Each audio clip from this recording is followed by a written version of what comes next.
Need your daily fix on mixed martial arts? We're going to kind of recap Bellator 155. From UFC 198. Who's who? Kind of a controversial decision. And who's not? I couldn't figure out why, and then it hit me. Well, don't you fret, because Golden State Media Concepts got you covered. Get your daily dose of MMA podcasts. Everything from the UFC, Bellator Fighting Championship, Extreme Cage Fighting, Invicta Fighting Championships, and so much more. Join us as we talk about some of the biggest names in mixed martial arts. We've got you covered here on Golden State Media Concepts MMA Podcast.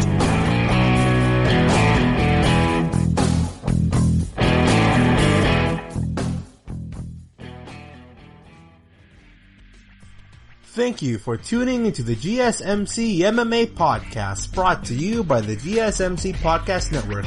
I'm your host, Arnold Zolion, and hopefully you are doing well for yourself. You, your friends, your family, whether you live in the States or internationally, I hope you are doing well for yourself. Things are kind of calming down here. At the time of this recording, basketball season has returned, and coming up this Saturday will be the very last Fight Island show, for all I know.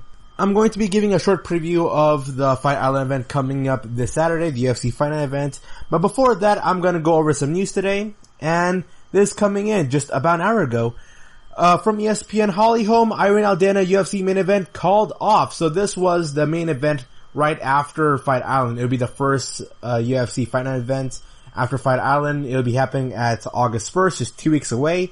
I'm telling you right now, that card is not even...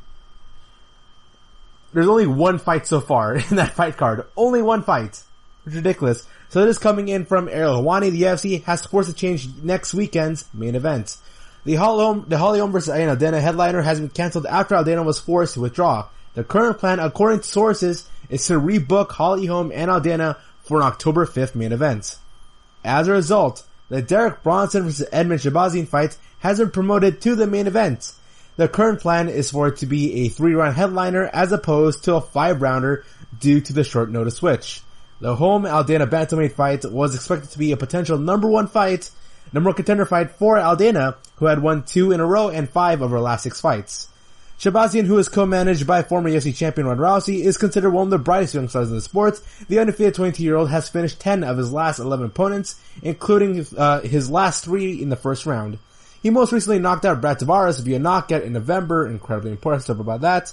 This kid is special, Ronda Rousey said. He is one in a generation, and I know what the F I'm looking at, and you know what you're looking at. And it's interesting to finally be in this time when everyone else is starting to take notice. He's such a sweet and quiet kid, but man, he's a killer. When people take a moment to watch him, they'll never be able to forget him. UFC President Dana White said, and this is the biggest test of his career. Bronson is number 8 by the UFC. He's number 9, and if he can get through Bronson, and if he wins this fight, it's straight killers right after that. He's going to compete against fighters amongst the top 5. He's looking at breaking into the top 5, which is very, very hard to do in the UFC. Derrick Brunson, who is 20-7, has won 2, his last 2 in a row. His last UFC appearance came 11 months ago when he defeated Ian Heinisch via decision. The event will take place at the UFC Apex facility building in Las Vegas. That's interesting because we didn't even know where this location was going to take place at. It was still, if you looked at the UFC event coming up on August 1st, it was unsure where it was going to be. There was no venue for it though. Rumors had been that it would be in Florida. Rumors had been the UFC Apex facility. There are even some rumors saying that they could just go have some of these fights happen and continue on UFC Fight Island. But that's not the case. So what's going on with this next UFC Fight Night card here? So it's a for sure thing that we know what's going to happen in the July 25th card. So July 25th card has Robert Whitaker, Darren Till, Shogun Rua, Rogerio Nogueira, Fabricio Verdum, Alexander Gustafsson. A lot of big names coming up this Saturday in just 3 days from now. A lot of big major names here. But what about the fight? What about the next pay-per-view? I mean, the next big show after that? So far, there's only been one fight that has been officially announced and that we know is going to happen on August 1st. Just as a reference point here, let's talk about how many fights are there in the main card for this upcoming Saturday show. So coming up in the next 3 days, we have 1, 2, 3, 4, 5, 6, 7. We have 7 fights already lined up in the main card what's happening in the prelim card. We got here 1, 2, 3, 4, 5, 6, 7, 8. Oh, we have 8. So we have 8 cards in the prelims right there. Now let's compare that to the next upcoming, the one right after, the week after this. Saturday, huge event with a bunch of fights coming up. What's happening? We have 1 fight. Derrick Bronson versus Edmond Shabazian. That fight's gonna be really fun, to be honest with you. I recommend everybody to go watch the Brunson versus Shabazian fight. That has the potential to be a fight of the year candidate. I'm already calling it now. Unless I see it as something else, it could be Friday night. But there's only 1 fight. Not 16 fights, not 15 fights, not 12 fights, which is even pretty low, not 10 fights, which is incredibly low for a UFC card, but 1 fight in grand total. Now, what's happening in the UFC pay-per-view? Alright, so UFC pay-per-view. 2 weeks right after UFC Fight Night, which originally had Holm versus Aldana. That has Stipe Miocic versus Cormier. Dos Santos versus Gisano Rosenstrike. Frankie Edgar versus Pedro Munoz. Wow, that's going to be a really fun one. Sean O'Malley against Marlon Vera. Great card there. The prelims right now, they have not been announced yet for the UFC 252 event coming up on August 15, but it's insane. It's absolutely insane right now that we got a fight coming up in just in just 1 week's time, next Saturday's weekend. That's not this upcoming, but next Saturday's weekend, and there's only 1 fight being prepped up here.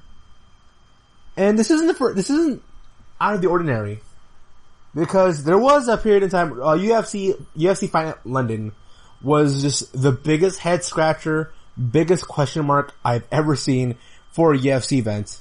It really is. It's because for like 3 weeks, for about 2-3 weeks, Dana White was always pushing toward the idea that UFC Fight Night London is going to happen. It's going to happen. It's going to happen. And then 16 fights got cancelled. 16 fights got cancelled, and there are only 3 days left. They had 3 days to fill out this Fight Night card with 16 cancelled fights. And according to El Hawani and some other sources, it turns out, these are just rumors, that the UFC organization were going out there and were trying to pick out random Johnny Nobodies, people who aren't even signed to the actual organization, and they're trying to look out for fighters who compete in the independent scene to go all of a sudden fill out this 16 card fight card in his 3 days notice. And now we have just 1 week. Like, we have actually 9 days. We have 9 days left, and now the UFC expected to go get 20 fighters at the very least. 20 fighters. They'll be like, okay, so we got a fight coming up next week. We're gonna offer you some money. This money doesn't look all that good, but we're gonna help you out in the long term. I don't know. And there should be extra incentive. If a fighter has to be called upon to go fight last minute, they should be given a bonus. I'm still upset that Hannah Cyphers, I think she had how much money should she make? She made between $30,000 to $40,000. She fought 2 fights, she lost both of them, and she lost against these 2 competitors, to which there's no way she could have won. She fought against Maria Agapova, and who was it? She fought Agapova, and Mackenzie Dern. So Hannah Cyphers had 2 fights in 2 weeks. Dern and Maria Agapova. Hannah Cyphers is competing against these 2 beast women who are obviously fighting one weight division larger than them. Like, Maria Agapova arguably could fight featherweight because she's that big, and Mackenzie Dern had to go cut weight in order to go make the fight. A lot. Much more than Hannah Cyphers. And Hannah Cyphers, being the significantly much more smaller fighter who had less prep time against both of these fighters and wasn't expected at all to go compete at the highest level, and she had the lose face. You can tell when a fighter is really in it, or they really want to win the fight, depending on their face. Like, Ronda Rousey was really hard to gauge with, but when you look at Hannah Cyphers' face, when she goes to all her fights, or when she goes to the Cyphers and Maria Agapova fight, she had that deer in the headlights, like, what am I doing here? Oh, I'm doing this for the paycheck, right? Alright, let's get this over with. I'll do my best, but I'm not gonna win this fight. that was Hannah Cyphers. And I think she made some pretty good money. She made really good money. She made, I think 60, 70K. 60, she made around 60 to 80K working 2 nights in 2 weeks, calling upon, fighting upon fighters, like, just out of the blue with small prep time. So I'm happy for her. But she actually is signed for a UFC contract. I wouldn't be surprised if Hannah Cyphers is called up again. And she's like, hey, Hannah Cyphers, okay then, we're gonna offer you $50,000 if you get booked to go fight against, one of our top prospects here. 50K, look at that, in the span of 2 months, you made 6 figures. That's pretty darn good. Give me the big thumbs up. I can imagine that. I really can here. So I am right now upset that the fight card coming up for next Saturday, that fight's been cancelled, and I'm not really sure what's next, what to expect. I don't know. So it is coming in by MMAJoker.com that Joanne Calderwood explains why she's fighting Jennifer Maia, not UFC champ Valentina Shevchenko, which is very astounding because I just thought Joanne Calderwood was supposed to fight against Valentina Shevchenko, but Valentina Shevchenko, she's got other priorities going right now. She's got a movie she's promoting right now. She's also dealing with injury. And here's the thing for these fighters. You can either not make money. You can either not make money and not compete, but you're saving your spots in the rankings. Or you can make money and you can risk the chance of lowering your rankings down if you were to lose. So for Joanne Calderwood here, she's fighting against Jennifer Maia, which is a really tough matchup.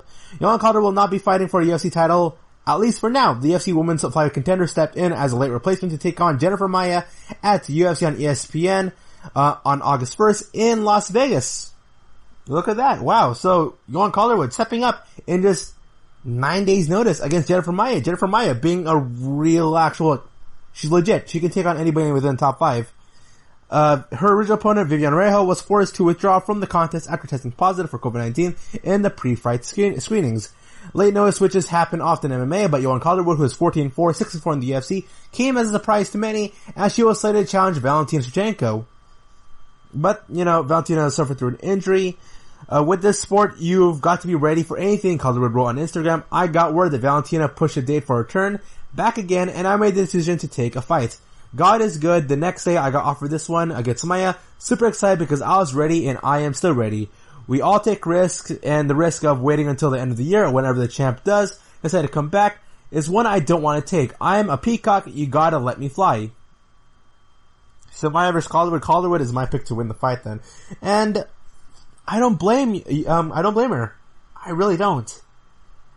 Man, doesn't it suck? Doesn't it suck that, man, it must be really frustrating. It also frustrates me when it frustrates me and my buddies, cause me and my buddies, like, we play, competitive, fighting games. We play competitive, like, card games. We play competitive. We're ultra competitive when it comes to playing certain games, like chess, or doing an athletic competition here. And we are always upset whenever we're supposed to do something, but yet something just interrupts it, and now we have to wait. And especially when you're playing a game of cards, man, it gets really annoying when you have to wait for your opponent to go do something, and you're just sitting there, being bored and being like, oh man, I'm wasting my time here. And for y'all in Calderwood, note, remember what Dana White says, this isn't a career, this is an opportunity, so you gotta make the most out of the most you can from this business. Hannah Cyphers was able to make the most out of it. Hannah Cyphers, I'm telling you right now, I'm not being mean to Hannah, but there's no way she's gonna win a UFC title. I'm being blatantly honest. Hannah Cyphers, her ceiling is painfully obvious on how good of a fighter she can be. The best Hannah Cyphers is just outside the top 10 of the rankings in the strawweight division. Strawweight, in the flyweight, even in the flyweight, she's like maybe ranked 15 in the division. Hannah Cyphers, her ceiling isn't all that high. Her potential isn't all that high, but she was able to make bank from this whole coronavirus pandemic because a lot of fighters tapping out or being unable to go and participate due to, growing concerns of COVID-19, or because some fighters are getting sick, or some fighters are refusing to go to these fights or participate in these fights due to the whole pandemic situation. Hannah Cyphers is making the most out of her career. And you compare that to Joanne Calderwood. You compare that to Joanne Calderwood, who is one of the best fighters in the flyweight division, arguably the second best fighter in the entire flyweight division. And she's sitting at home not doing anything. Meanwhile, Meanwhile, unranked fighter Hannah Cyphers has had a more successful career in the year of 2020 than Johan Calderwood, because even though Johan Calderwood is definitely the better fighter. Because that's the fight game. That's how the fight game works. Where you're gonna make the most out of every opportunity. I'm happy for Hannah and Johan Calderwood. She's looking at Jennifer Maia and she's like, okay, I need to pay the bills. Alright then, I gotta pay the bills. I gotta pay for my housing. I gotta make money somehow. I got a lot of taxes. I gotta have a lot of bills to pay. I'll fight against Jennifer Maia, even though I know that this will risk my chance of fighting for the title. But that's a risk she has to accept.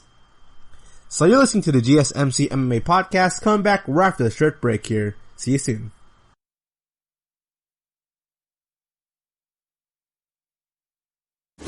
Check out the show built around the women of MMA. From the UFC to the extreme cage fighting, we got the fights covered. Listen. It's the Golden State Media Concepts Women's MMA Podcast. The latest news of upcoming fights, discussions of previous matches. Join us as we talk to and about the biggest names in women's mixed martial arts. Past, present, and future. When it's the women's fight game, you know where to listen to. The Golden State Media Concepts Women's MMA Podcast.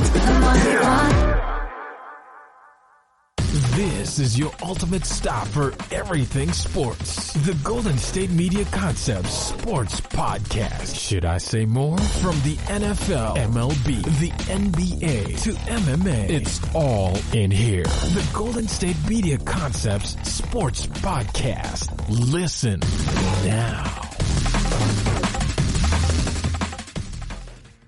And we are back. So, coming up this Saturday will be a UFC Fight Night event starring Robert Whitaker versus Darren Till. That's gonna be a really fun one. One fight that really just perturbed me more than anything else was Alexander Gustafsson versus Fabricio Verdum. So this is coming in from MMAJunkie.com. Fabricio Verdum says pandemic affected unsuccessful UFC return. Training online doesn't work. Everyone has been affected by the ongoing coronavirus pandemic one way or another, and Fabricio Verdum is no different. The former UFC heavyweight champion made his return to the octagon at UFC 249 in May after serving a anti-doping agency by USADA suspension. Verdum, who is 23-9 and 1 MMA, 11-6 in his UFC career, was out of the game for almost 2 years, then suffered a split decision loss to Alexei Oleinik in his return. Many thought he didn't live up to his previous career performances. Gonna be honest with you, I have no clue how that fight ended up being a split decision. I really don't. I thought definitively, Alexei Oleinik won that fight. Because if Verdum were to win that fight by split decision, I'm just like, no way this guy, who looks like a potato, should have won the fight. Alright then, he didn't look good. He didn't fight all that good. He gassed out immediately. Verdum was a walking tank engine. That should have been a unanimous decision victory for Alexei Oleinik. But Verdum attributes his effort in part of the ongoing pandemic, citing the lack of sparring and training in the weeks leading up to the contest. I wasn't able to train like I should, Verdum told reporters, including MMA Junkie, through an interpreter during Tuesday's UFC on ESPN 14 Virtual Media Day. The pandemic, which is still going on today, so I prefer a fight as soon as possible to keep that rhythm because I was in halt for too long. I am 42 years old, and so I want to fight as often as possible so I can end my career. I never had a fight where I didn't do sparring because the pandemic was very strong, so it's something I now learned that training online doesn't work. Verdum got a fairly quick turnaround as he set to welcome Alexander Gustafsson to the heavyweight division on Saturday at UFC on ESPN 14, which takes place at Flash Forum in Ross Island and airs on ESPN this upcoming Saturday. Verdum said for his camp, he was able to get proper sparring and feels like he had a complete training camp unlike his previous bouts. This time was very complete, Verdum said. I was able to do sparring, jiu-jitsu, the physical part, which is very important, and the mental work as well. So I had a complete camp. At 42, Verdum acknowledges he's not a young man in the game anymore. He's not focusing on retirement, but rather has focus locked in on Gustafsson. It's hard for us fighters to talk about that and to realize when it's coming, so we're going to have to talk about it after July 25th when I sit down and think about it. Gustafsson versus Fabricio Verdum. Alright, I might as well talk about the fights right now. Alright then. So, looking at the cards, and let's talk about Ferdium versus Gustafsson. If you've been following Alexander's social media, his Instagram, and in his interviews, he looks and he feels great. He really does. Alexander looks like he's developing the second win in his career right now. The guy looks in phenomenal shape. He looks jacked. When you hear him talk about him in the heavyweight division, he has aspirations of winning the title. I really don't like it when fighters are competing at the highest level and they don't have an aspiration to win and become the best. I'm just really upset about that. This reminds me of a Paige Van Zantz versus Amanda Reba situation here. Paige Van Zantz, she could care less about winning that fight and becoming champion, winning that fight and increasing herself in the rankings and becoming champion. All you heard about Paige was, I'm fighting so I can go and finish my contract. I'm fighting to finish my contract. I'm going to be free agent. I could compete at ONE. I could compete at Bellator. I could do acting. I can make more money doing other stuff. That's all you heard from Paige Van Zantz. Meanwhile, Amanda Ribas, her perspective was, Paige Van Zantz is a big name. I'm gonna use my victory over her to jump myself up in the rankings so I can become champion one day. Two entirely different perspectives on how they see themselves. Which is very similar to Verdum and Gustafsson. The way how I look at Verdum, it seems like he's more focused on, even though he says he doesn't want to think about retirement, he's at that phase right now where he's thinking, okay, I want to end my career in a way that makes me comfortable and content, where I'm fighting right, I'm making some money, and I'm doing well for myself. That's how I interpret Verdum as it pertains to him making a comeback. Alexander Gustafsson is Amanda Ribas in this situation here. He's not thinking about the money or the economics or about his retirement. He's thinking about, alright then, this is the second phase in my career. I'm gonna go defeat Verdum and I'm gonna make my way up in the heavyweight rankings.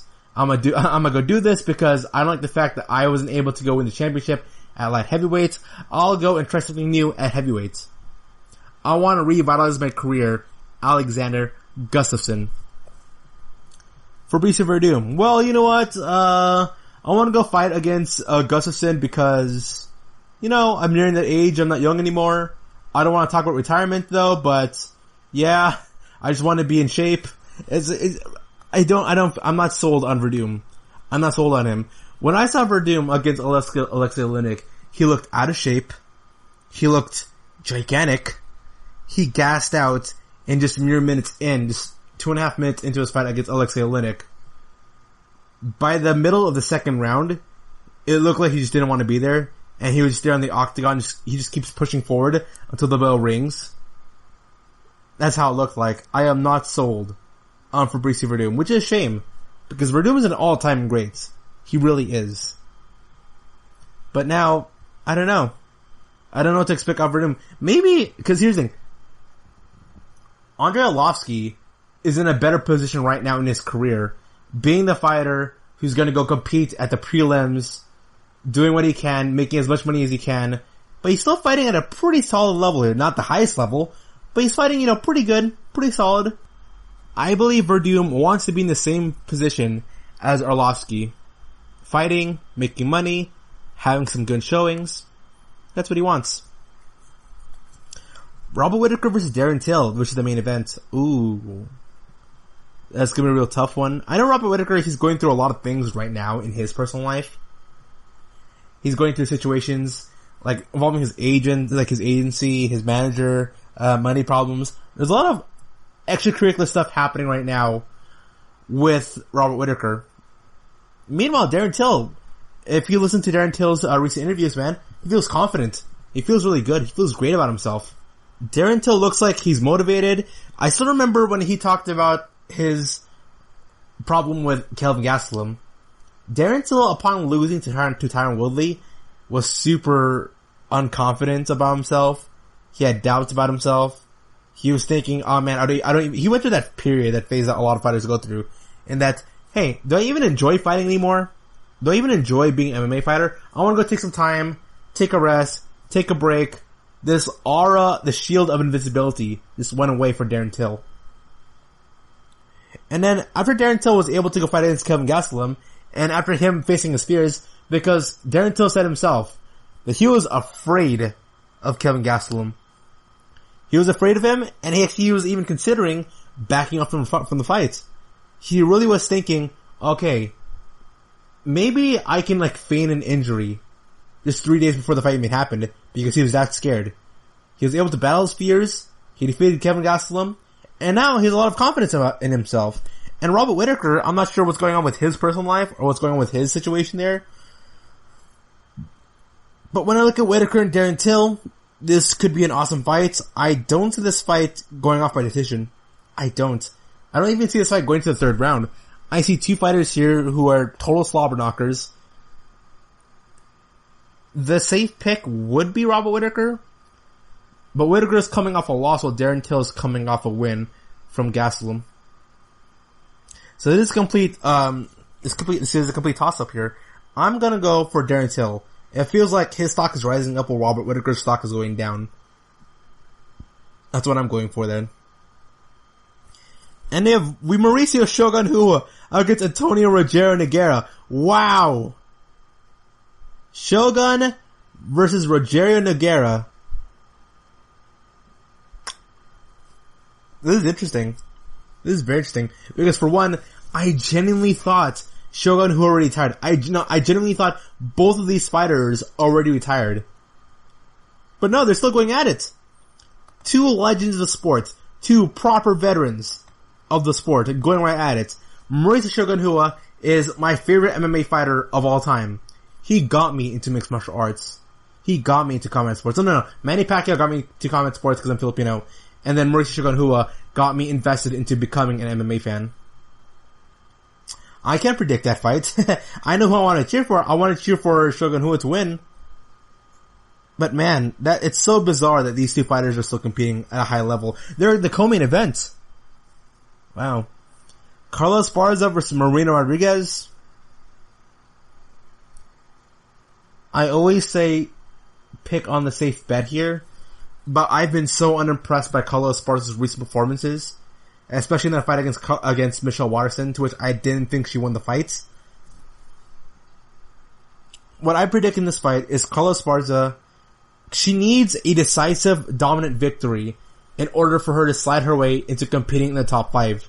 The reason why she's been outside the top 5 for a while is because she's giving out these performances where she's winning, but you can tell by these performances that she's not a good enough fighter yet to go be able to go compete with those who are above the top 5, like a Jessica Andrade, or Rose Namajunas, or Joanna Jędrzejczyk. I just don't see it happening. And so for Carlos Esparza, I think she's gonna be very reckless. She's gonna be overly aggressive here. She's gonna be like, okay, I need to decisively defeat my opponent. So Carlos Esparza does the one thing that she's really good at in order for her to take advantage of wrestling, and then she's gonna pressure her opponent, going in for these short, quick jabs. She's gonna bum rush through her opponent, and she's gonna go for the takedown here. She's gonna, unlike her fight with Michelle Waterson, she's not gonna be passive, she's gonna be really aggressive here. So Esparza, she dives in onto Marino Rodriguez, who's got a really great kickboxing background here. And unlike Michelle Waterson, Marino Rodriguez is not gonna go fight safe here. So Carlos Esparza, she dives in, she shoots in for a double leg or single leg takedown, then Rodriguez pulls up for either a knee or an uppercut, and I can see Rodriguez stopping Carlos Esparza. If this fight goes past the first round, Esparza wins. That's what I believe in. Because if Esparza is able to, this is a prototypical wrestler versus striker fight here. In most cases, the wrestler wins. But the wrestler here in question is very desperate for a dominant victory, which might put her in a bad position against Marino Rodriguez. That's a real possibility. I place my money on Marino right now. And then I'm looking through the rest of the fight here. Paul Craig against Atagulov. No, that's a toss-up there. I would like to cheer for Paul Craig. I think Paul Craig is going to win this, but Antigulov is a real possibility. Alex Oliveira versus Peter Sabatta. That could be the fight of the night. Alex Oliveira versus Peter Sabatta. That could be a real one. And the prelim main event is a real treat. It really is. So we have Francisco Trinaldo against Jaya Herbert. That fight could be in the main card. Francisco Trinaldo has to be one of the more underrated fighters out there, and I was so upset when he lost to Alexander Hernandez. I really was. He shouldn't have lost that fight, and Alexander Hernandez shouldn't have won that fight, which then placed Hernandez higher in the rankings, which made him fight against somebody else higher in the rankings that he was not prepped up for, and Hernandez got stopped. And I don't think, if Trinaldo was in his place, Trinaldo, I don't think would have been stopped. So man, I am really upset about that. But Francisco Trinaldo against Jaya Herbert, that's gonna be a real fun fight. Alex Oliveira versus Peter Sabatta. I'm gonna say this right now. If that's not fight of the night, then it'll probably be Robert Whitaker versus Darren Till. Shogun Rua and Nogueira. That might be a really boring fight, to be honest with you. A lot of these fights have a lot of potential to be really boring and not fun to watch. Shogun versus Nogueira, Esparza versus Marina, Ferdium versus Alexander Gustafsson, but they always have one fighter who can go out there and stand out. I want Marina to stop Carla. I want Alexander to stop Ferdium. And for Shogun versus Nogueira, I'm not really expecting a lot there, but this card has a lot of potential, and it's gonna be fun. It has the potential to be really, really fun. So you're listening to the GSMC MMA podcast. Coming back right after a short break here. See you soon. Tired of searching the vast jungle of podcasts? Now listen close and hear this out. There's a podcast network that covers just about everything that you've been searching. Hey! The Golden State Media Concepts Podcast Network is here.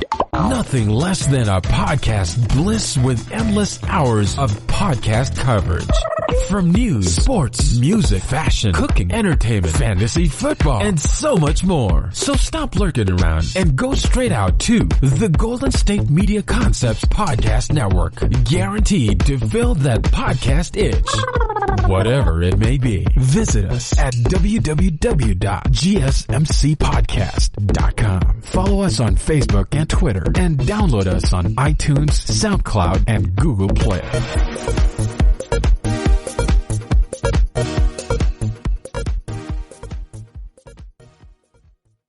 This is your ultimate stop for everything sports. The Golden State Media Concepts Sports Podcast. Should I say more? From the NFL, MLB, the NBA to MMA, it's all in here. The Golden State Media Concepts Sports Podcast. Listen now.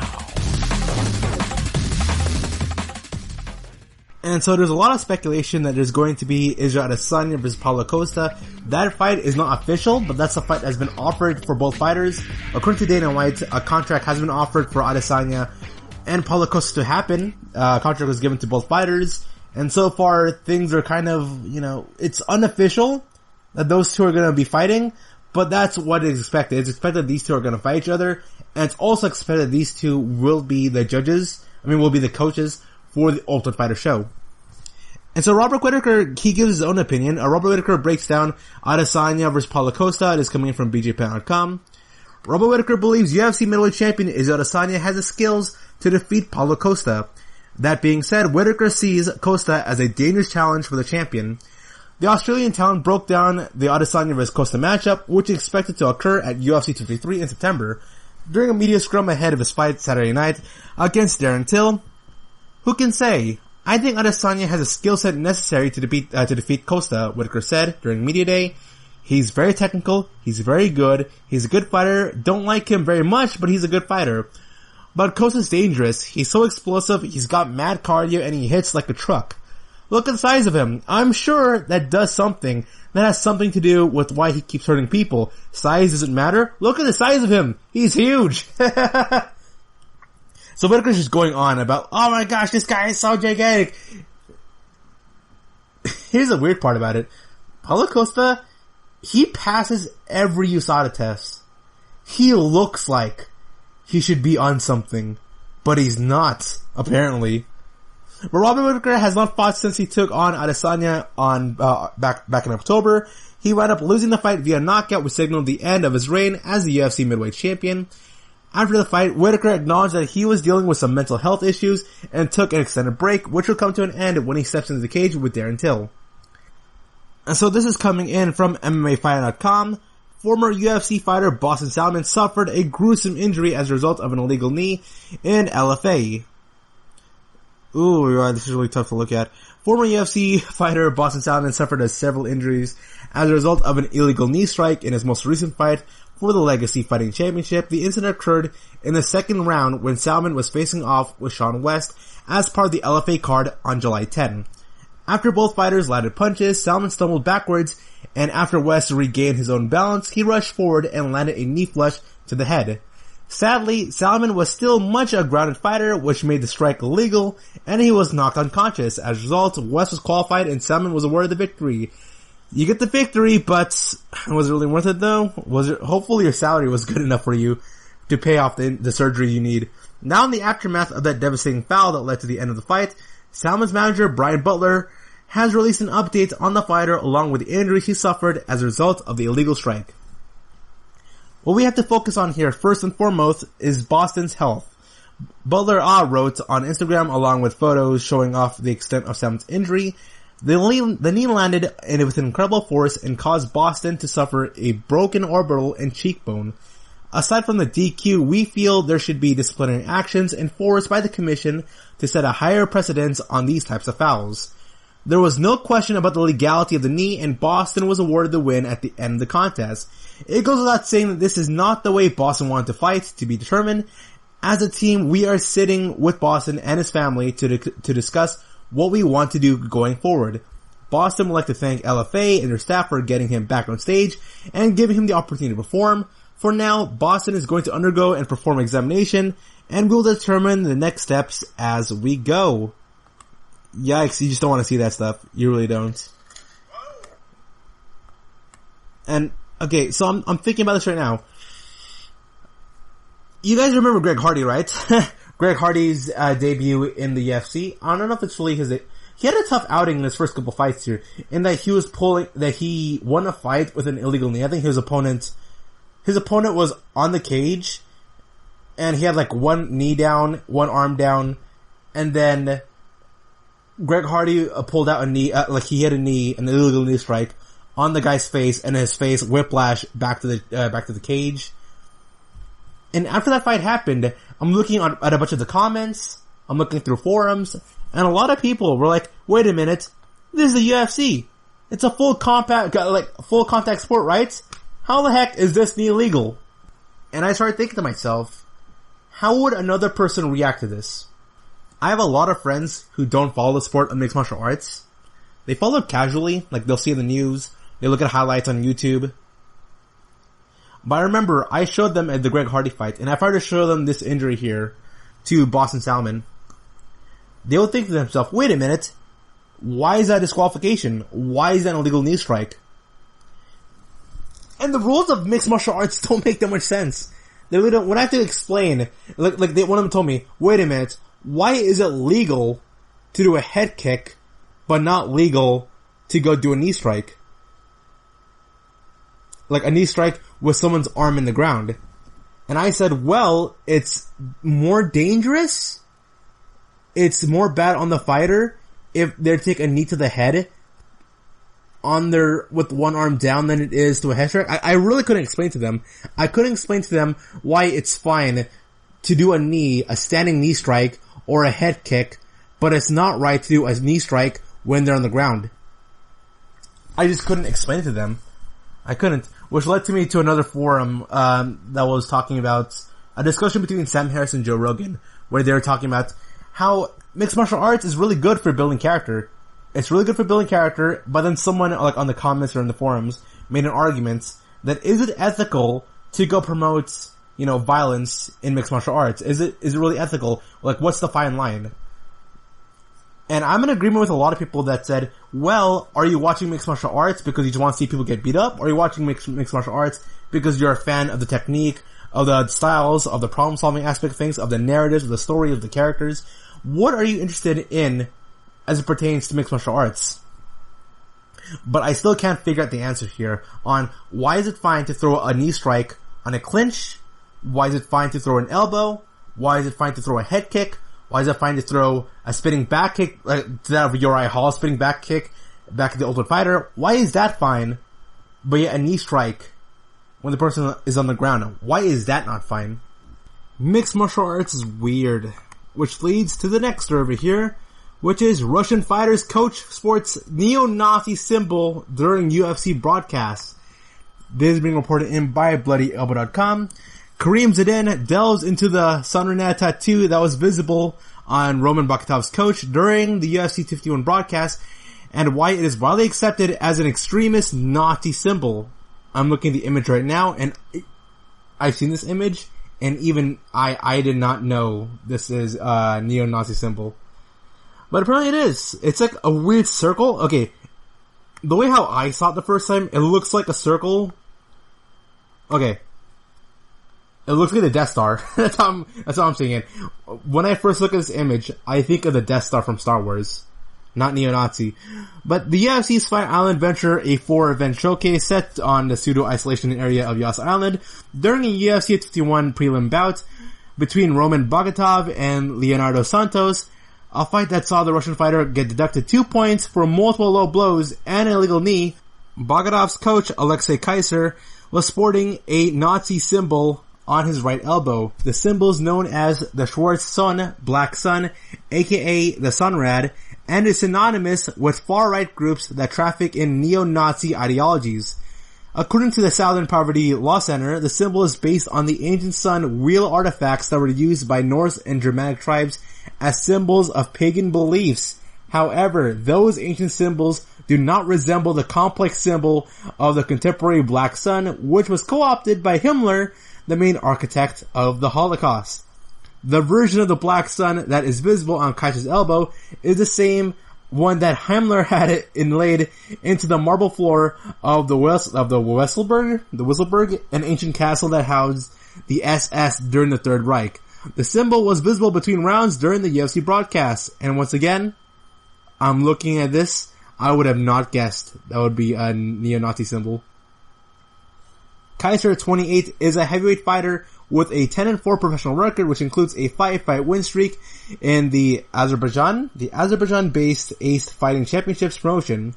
His first promotion loss took place in 2014 when he competed for White Rex, a notorious neo-Nazi MMA promotion turned clothing brand that continues to operate within Russia and Ukraine.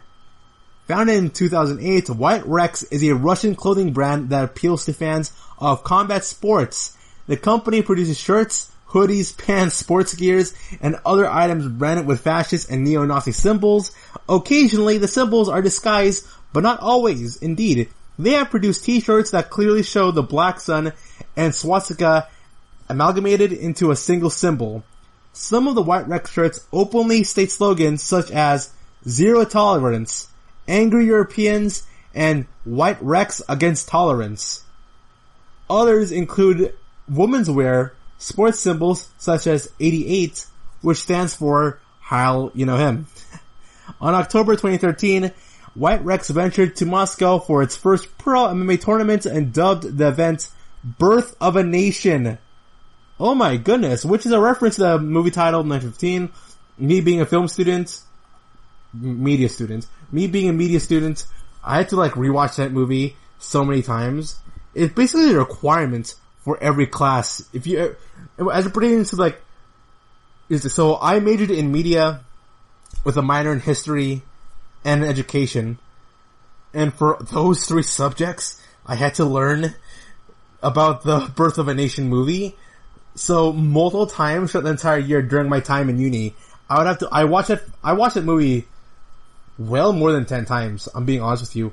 I've seen that film so many gosh darn times now and it's not just me, even the students in the class, we've seen that movie so many times that at this point, whenever the professor says, okay, we're about to learn Birth of a Nation, none of you have watched this film, and then everyone in the class is just going to groan, being like, oh, we've seen Birth of a Nation, oh.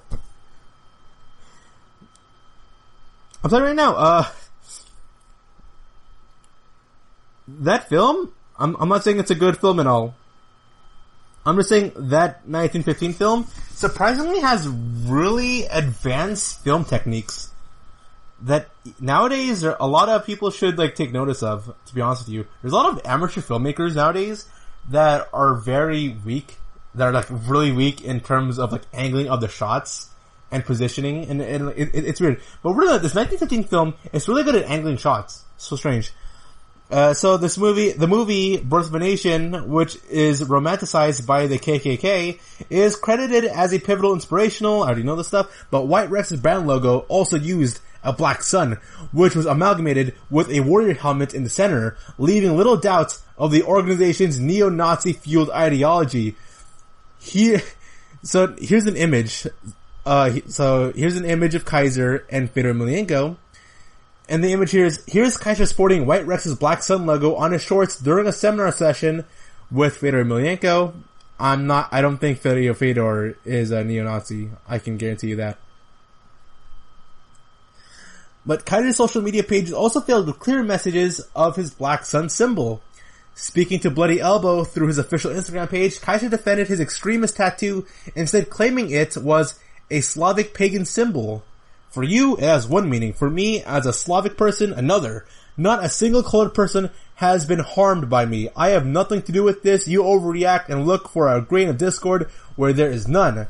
The Slavic symbol that Kaiser is referring to is the Kolivrat, which some claim is an early Slavic pagan symbol of the sun that was engraved on final resting places or wooden monuments. However, Kolivrat literally spinning wheel, was also used to denote a swastika and has been co-opted by neo-Nazis and has been used by militant groups as well as the Christchurch mosque shooter in New Zealand.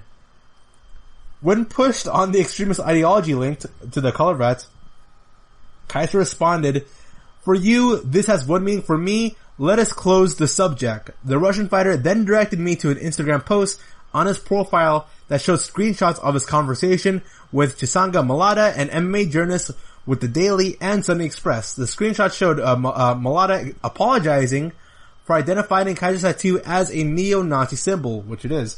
While the caption suggested the fighter's intent to sue for moral compensation, Kaiser also claimed that he almost had an opportunity to fight on short notice for the UFC on Fight Island on July 18, but had his offer rescinded when the promotion was informed about the tattoo. The UFC has yet to confirm this claim. This is not the first time the UFC has been forced to deal with a potential neo-Nazi on the roster. Since arriving on Fight Island last week, the UFC rescinded its offer to Timo Fuchs, a German light heavyweight who was affiliated to a neo-Nazi linked fight club in Germany. This certainly is a story. Coming back after the short break here. See you soon. Want to know the latest in soccer? Then listen to the Golden State Media Concepts Soccer Podcast. From MLS, the World Cup, and the Premier League, we've got you covered. The latest updates, the hottest matches, and news on the league's top players. It's the Golden State Media Concepts Soccer Podcast. David Beckham scores the goal to take England all the way to the World Cup finals. Listen now. And we are back. So, in the end of every podcast here, I always like doing something fun, something kind of wacky or weird or different, because, you know, everything else is getting really negative and toxic nowadays. And so, I myself have always dreamt of being one day an MMA fighter. It kind of is a dream that I know will never happen. That's why it's called a dream. Of me somehow competing against Khabib or Conor McGregor in the Octagon ring, while, like, Mark Coleman is my manager. That's my dream scenario in the UFC. And I'm somehow, like, a welterweight or middleweight, which isn't gonna happen anytime soon. Definitely, I might, if I were a fighter, I'm 6 foot, 228. I should compete at light heavyweights, but it'd be best for me to go compete at middleweight. Yeah. But every time in these end of the podcast, I always like doing something really silly and dumb. And I love doing these UFC fighter personality quizzes. They're so fun, they're quirky, they're goofy. This coming in from BuzzFeed.com, and knowing BuzzFeed, they're not gonna give me an actual accurate result. Everyone has a UFC fighter that matches their personality. Here's yours. So it's going to ask me a series of questions, and based on my responses, that's going to determine what UFC fighter I am. I'm not really sure here. But first question here. Let's say you were in the kitchen, and you open a cabinet, and then a bunch of raccoons start attacking you. What do you do? Once again, if you were to open up the cabinet in your kitchen, and a bunch of raccoons attacked you, what would you do? Would you say, what? Help me, anyone please? Or would you left jab, right hook? I would say, what? I don't think... There has to be a brief period between... This happens like in a fight also. Once you get hit for the first time, you're not like, alright, let me fight. You're thinking, okay, what's going on? What's the situation? And then it's fight or flight mode. But to go on immediate, fight mode when raccoons attack you, I'm not really sure about that. You should say, what? Your opponent calls you out on social media. How do you respond? Show up to their training camp, save it for the ring, call them, back out. What? So I call them, then I just turn off my phone? What the heck is this? I save it for the ring. No. If a fighter calls me on social media, I'm gonna call them out, but I'm gonna call them out in such a stupid, goofy way that there's no way they're gonna respond, calling me out yet again. So I'll say call them back out. Pick a fighter from one of the Rocky movies. Favorite character in Rocky. My favorite Rocky movie of all time is Rocky 4, so Ivan Drago should be an option. Okay, so here are your options. You have Mason Dixon, remember him? Apollo Creed, Rocky Balboa, Clubber Lang, Tommy Gunn, Adonis Johnson, Ricky Conlon, Thunderlips, Ivan Drago. Okay. I'm stuck between Thunderlips and Ivan Drago from the Rocky movies. Thunderlips being Hulk Hogan, and I still can't tell whether or not Hulk Hogan, within the confines of the movie, if pro wrestling is fake or real. I so don't understand that. I'll go with Ivan Drago. He's my favorite. Pick a fighting style to specialize in. Okay, so my options are wrestling, judo, Muay Thai, karate, kickboxing, taekwondo, boxing, Brazilian jiu-jitsu, or capoeira. To specialize in? I have to specialize in all of them. I'll go for Muay Thai. Because Muay Thai has like a combination of a couple things here. It's got some taekwondo, it's got some kickboxing, it's got some clinching. If you pick karate, I just don't understand why you choose that over kickboxing and taekwondo. I don't get it. What fight brand would you be sponsored by? Everlast, Bad Boy, Vajaco, Tap Out, definitely, not Affliction, not Dethrone. So many of these are so cringy. I remember the if you wore an Affliction shirt, okay, because I wore an Affliction shirt back then, but if you wear an Affliction shirt in 2020, you're lame. I would wear a Hayabusa, because all these other here, like Dethrone, Venom, Tap Out, Affliction, oh man, it's so cringy. Pick a song to make an entrance to.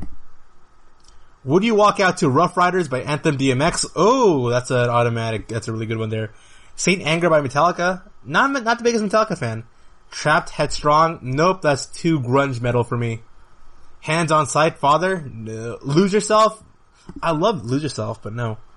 Caught on There by Kellis? No. Can't Stop by Red Hot Chili Pepper?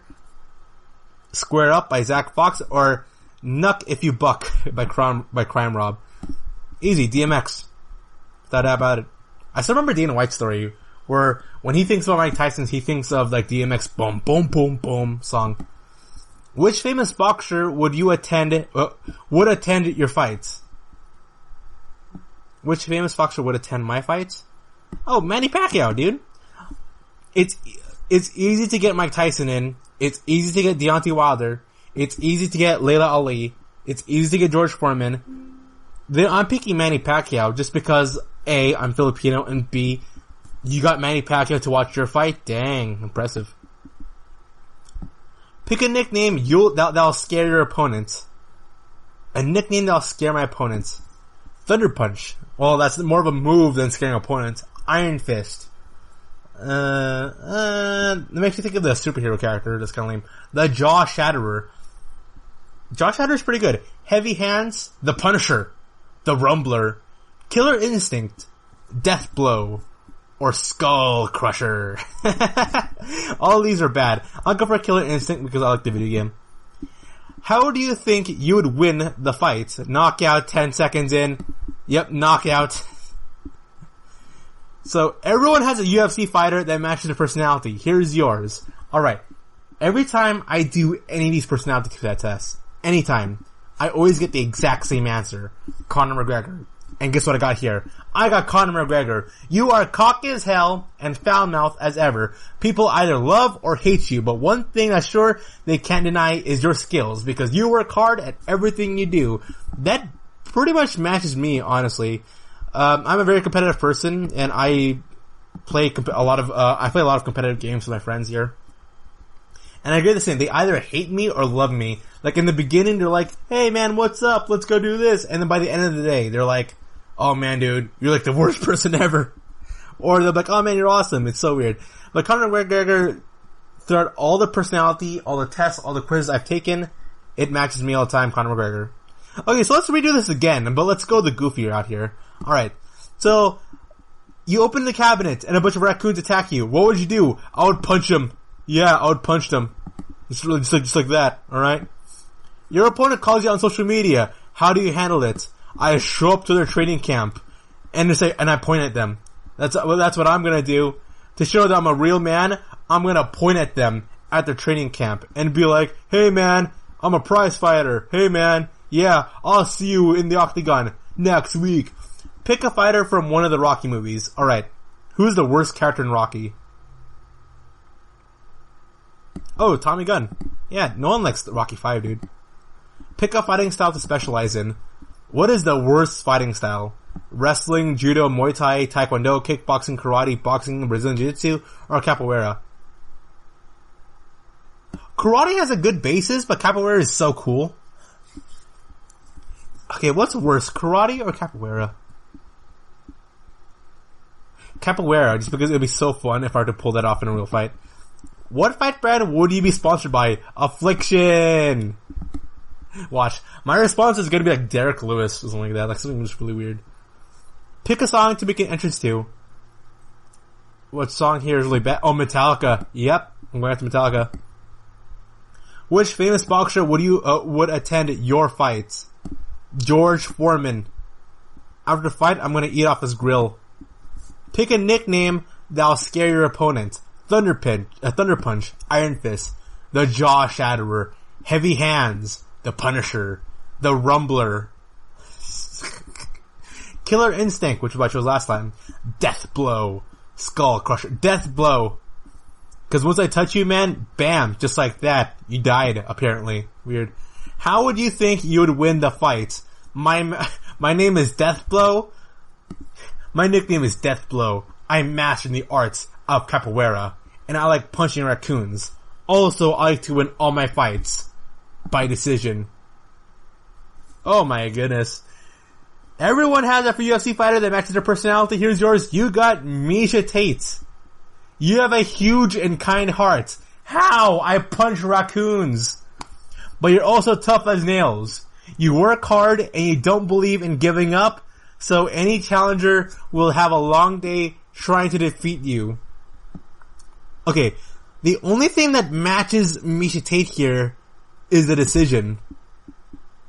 That's the only thing. I don't imagine Miesha Tate coming out to Metallica. I don't imagine her coming out to Death Blow. Has anyone called Miesha Tate the most scariest woman in mixed martial arts? They say she's one of the most skilled, people are gonna go down. Miesha Tate is one of the most skilled women's fighters of all time. But no one's gonna say Miesha Tate is the most scariest women's fighter of all time, or one of the scariest women's fighters of all time. You kidding me? What else did I answer? So Miesha Tate would have George Foreman in her, watching the show. She's a fan of Metallica apparently, and she's a huge fan of Affliction. It's like, oh man, it's so lame. It is so lame. Okay, so I'm gonna redo this thing again, except I'm gonna go for a submission victory instead. So once again, I'm gonna go and punch a raccoon. After punching a raccoon, I'm gonna go storm at the... Miesha Tate would never storm at anyone's gym. I would pick Tommy Gunn, because he's the worst character in Rocky. I am the master of capoeira because Miesha Tate obviously knows capoeira. She's also a huge fan of Affliction. Who knew? Like, whenever you see her, is wearing an Affliction shirt, definitely. She comes out to Metallica. She's a huge fan of George Foreman. In fact, I always pick George Foreman.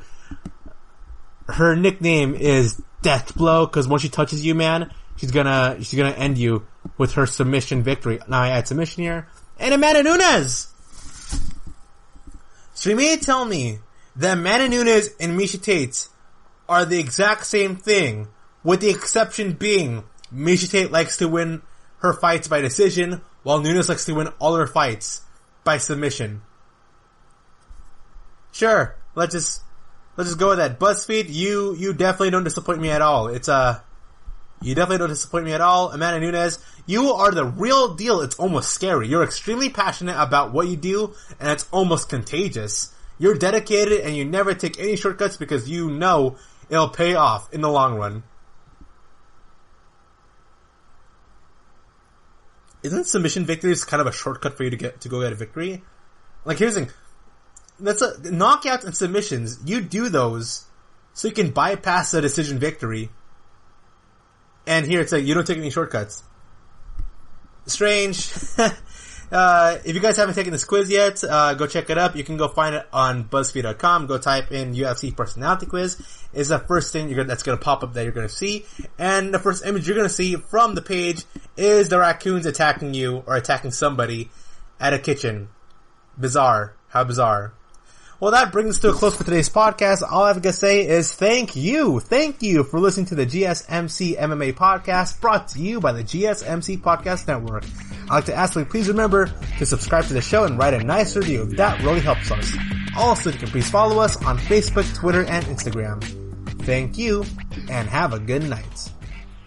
You've been listening to the Golden State Media Concepts MMA Podcast, part of the Golden State Media Concepts Podcast Network.